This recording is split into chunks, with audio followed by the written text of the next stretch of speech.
Assalamu alaikum. We're going to be studying Surah Al-A'raf, ayah 80 to 84, inshallah. أعوذ بالله من الشيطان الرجيم. بسم الله الرحمن الرحيم. ولوطا إذ قال لقومه أتأتون الفاحشة ما سبقكم بها من أحد من العالمين إنكم لتأتون الرجال شهوة من دون النساء بل أنتم قوم مسرفون وما كان جواب قومه إلا أن قالوا أخرجوهم من قريتكم إنهم أناس يتطهرون فأنجيناه وأهله إلا امرأته كانت من الغابرين وأمطرنا عليهم مطرا فانظر كيف كان عاقبة المجرمين. صدق الله.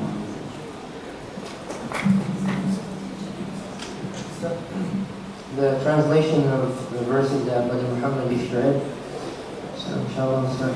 So in verse 80, Allah says, "And remember when Lot scolded the men of his people, saying, do you commit a shameful deed that no man has ever done before? You lust after men instead of women. You lust after men instead of women, and you are certainly transgressors." Right? You're people of transgressors. But his people's only response was to say, "Expel them from your land. They are people who keep themselves pure." So we saved him and his family except his wife, who was one of the doomed. We poured upon them a rain of brimstone. See what was the end of the wicked.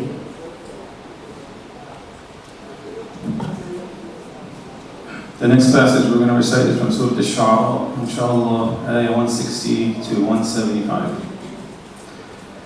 أعوذ بالله من الشيطان الرجيم. بسم الله الرحمن الرحيم. كذبت قوم لوط المرسلين إذ قال لهم أخوهم لوط ألا تتقون إني لكم رسول أمين فاتقوا الله وأطيعون وما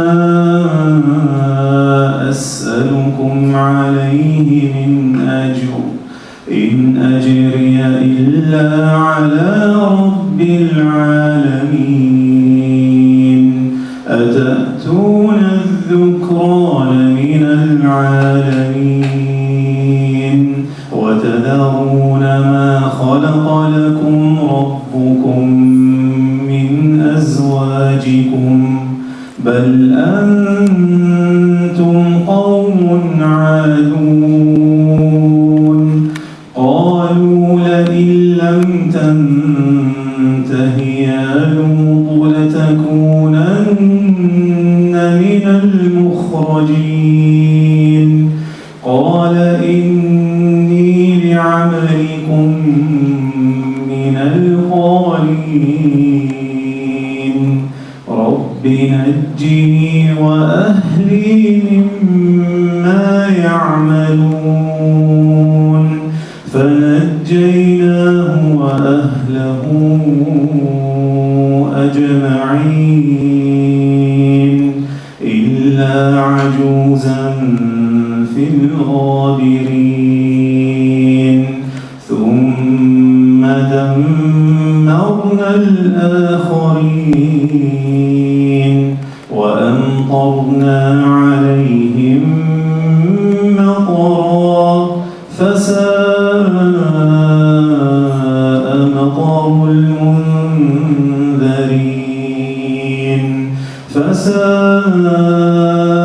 مطر المنذرين إن في ذلك لآية وما كان أكثرهم مؤمنين وإن ربك لهو العزيز الرحيم.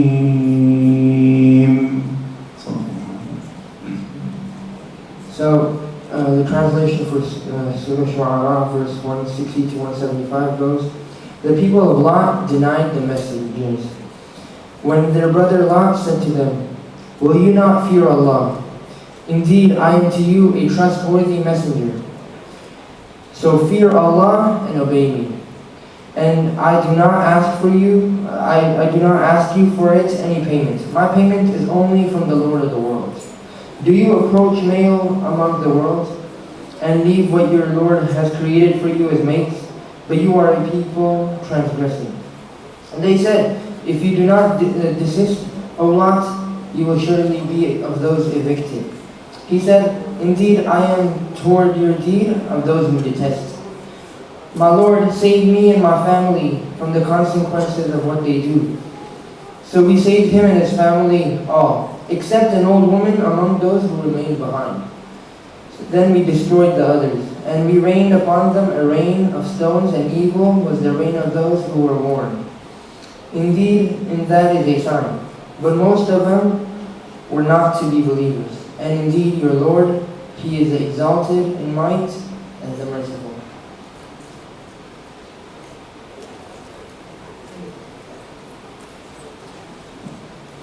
Alhamdulillah. Jazakumullah khairan. So we will begin the program now. It's always beneficial to begin with recitation of the Quran.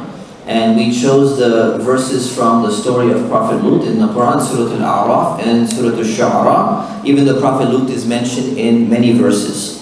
Our speakers. So first of all, we have Sheikh Dr. Haifa Yunus. She is an American board-certified OBGYN. She's also the founder and chairman of Jannah Institute. She teaches seminars on the thematic commentary of different chapters in the Holy Quran, along with the practical relevance of those in our day-to-day living. She offers retreats on key topics that combine the inner essence of Islam with an outward expression of practice. Sheikh Haifa graduated from the Makkah Institute of Islamic Studies in Jeddah. She completed memorizing the Quran at Al-Huda Memorization School in Jeddah. She is very passionate about spreading the word of Allah and about igniting the love of Islam and the Quran through her teachings. And of course, last but not least, and I think most importantly, she's the female religious director here at the Islamic Center of Irvine, and we'll be talking a little bit more about that in a moment. Sheikh Zainab Ansari, she was blessed to have studied in the Middle East. She spent her formative years in Damascus, Syria, where she was introduced to the foundations of traditional Islam, and she learned the etiquette of seeking knowledge. When she came back, she enrolled in Georgia State University in Atlanta, and she focused on the humanities. Her emphasis was on history and Middle Eastern studies. She was pursuing her studies. She also was very active in interfaith dialogue. She was part of the award-winning Islamic Speakers Bureau of Atlanta. In addition to what she does in her local community, she spent many years in the field of online Islamic education. She's been writing, she's been a consultant, a volunteer, and an instructor. She's a strong believer in women's education and leadership training, particularly. She's also a contributor to Sheikh Tamara Gray's Ribat curriculum, which is a 4-year certificate program just for women. She was also honored to join the dynamic team at Jannah Institute under Sheikh Haifa Yunus's leadership, where she contributes to the Year of Knowledge academic program. She also serves as full-time instructor at Taysir Seminary and an adjunct instructor at Boston Islamic Seminary, where she teaches Islamic law, she teaches Quran, and she teaches Hadith studies, Sirah, American Muslim history, and she teaches classes on women in Islam. We're very happy to have her. I am the Senior Religious Director at the Islamic Center of Irvine. I'm a Senior Fellow at Yaqeen Institute, and I'm also your MC for today. Alhamdulillah. So that's an interesting story of how that happened. But that is the introduction to our program. And with that, we will get right into it with session number 1. So we're going to begin with an introduction to this topic. So, what does the LGBTQ plus movement teach exactly? And what does Islam say about that? Now, how many of you have heard of the letters LGBT? Just raise your hand. Okay, almost everyone has heard of these letters, right? And that's because we're in 2023. 10 years ago, how many of you knew what LGBT stood for? Nobody. How many of you knew? Very few. Two out of like a few hundred. How many of you knew what the rainbow symbol stood for? About 5. Okay? So, I'll tell you a quick story. In 2008, I had my first official religious director imam position at the King Fahd Masjid. And like many masjids across the country, they were short-staffed, meaning they had like no staff, right? So we're starting a class, a tafsir class, Quran study class. And I said, we should make a nice looking flyer, but there's nobody to make the flyer. So I said, I have a little bit background in computer science, I can do a little bit technology. I'll go ahead and make the flyer for my own class. Sadly, this is a common phenomenon around the country. Imams make their own flyers sometimes. But anyways, this is 2008. So what I do is I start going through Microsoft Word, and I start looking at different templates. And you can just download a template and just fill it in. So I looked for one that was appealing to me, and I found one. It was very nice, and it was very colorful. And it said Pride Parade, and I said, just delete that, make it Quran study tafsir class.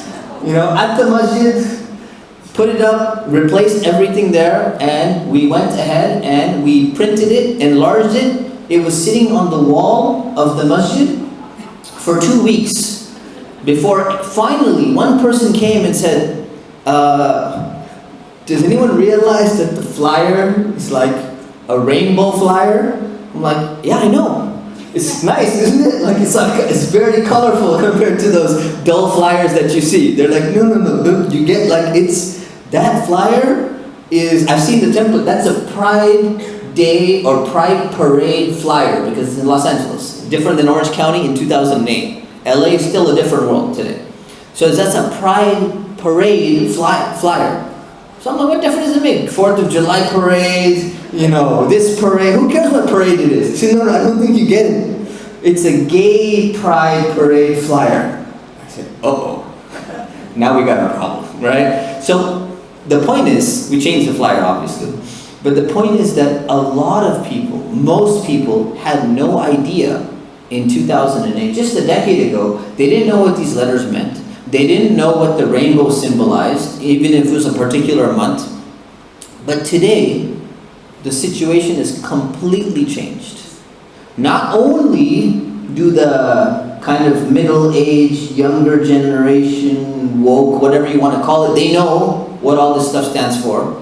But you ask the average 7-year-old, and they'll tell you what LGBT stands for and what the rainbow stands for. And usually you'll find that, people who are like in their 70s and their 80s, they're kind of disconnected from everything, right? So they don't know what's going on. You ask the average person in their 70s and 80s, with the exception of some people in this area, right? But you ask some other people, you ask anyone who's in their 70s, even in their 80s nowadays, do you know what these symbols mean?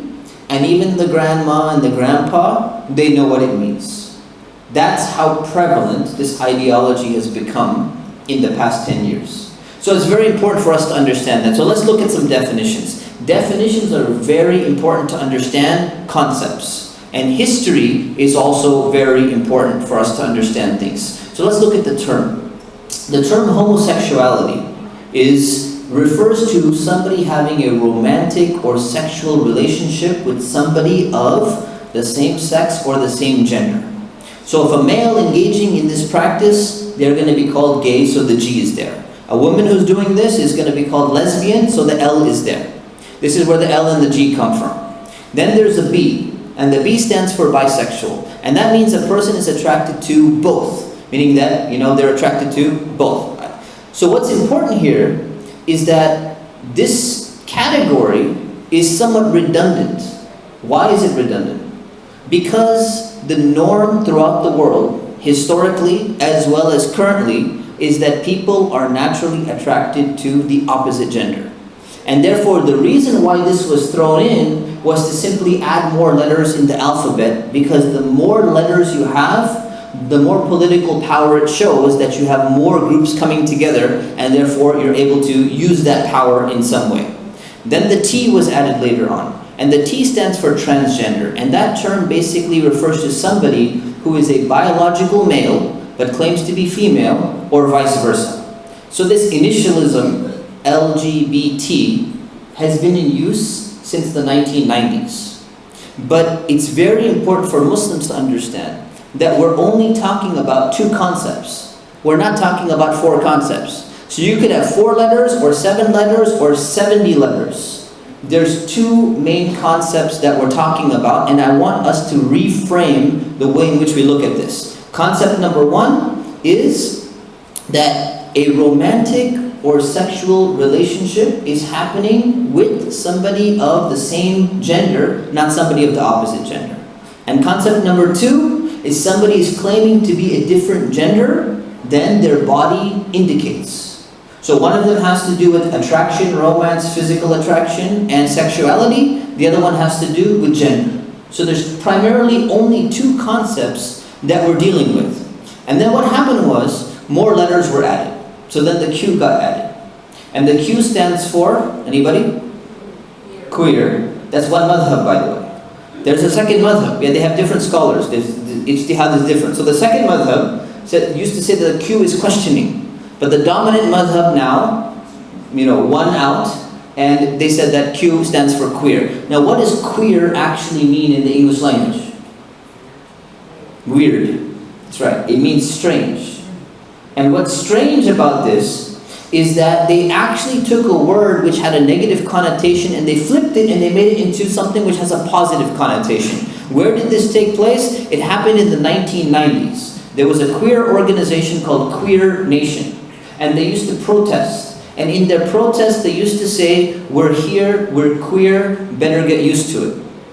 So it became prominent. They took a negative term and they flipped it around and made it into a positive term. Exactly what the people of Prophet Lut did when they said, إِنَّهُمْ أُنَاسٌ يَتَطَهَّرُونَ. The verses that were recited. Said, kick Prophet Lut and these people out. These people are too pure. Purity is a positive term. It got flipped around into being a negative term.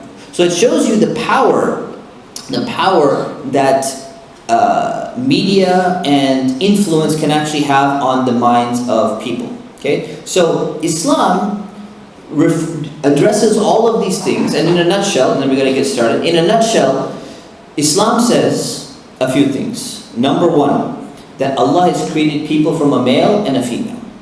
That males are physically and romantically attracted to females, and vice versa. Physical and romantic relationships are only allowed through the institution of marriage. Marriage can only happen between a male and a female. Therefore, homosexuality is forbidden in Islam. Some people are born with physical abnormalities, and if they have some deformity in their body, particularly in their genitalia or in their chromosomes, they will be called intersex or hermaphrodite. But they are still male or female, and they're going to be classified on one or the other based upon their situation. Nobody can actually change their gender through a medical procedure. No one can identify as a different gender than their true biological sex. And Islam is very clear on these 2 points, about sexuality and about gender. So with that said, we're gonna